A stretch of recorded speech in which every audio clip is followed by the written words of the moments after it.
Here's a quick example of my cupboard. We got Pam, peanut butter, some rice, some really old granola, coffee, hot sauce, the fridge, some meat, some chicken breast.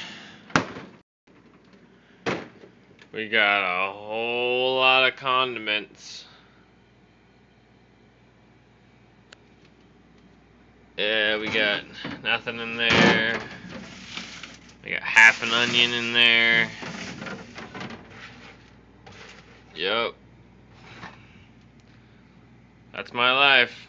Oh, that's some old pudding that I can't eat.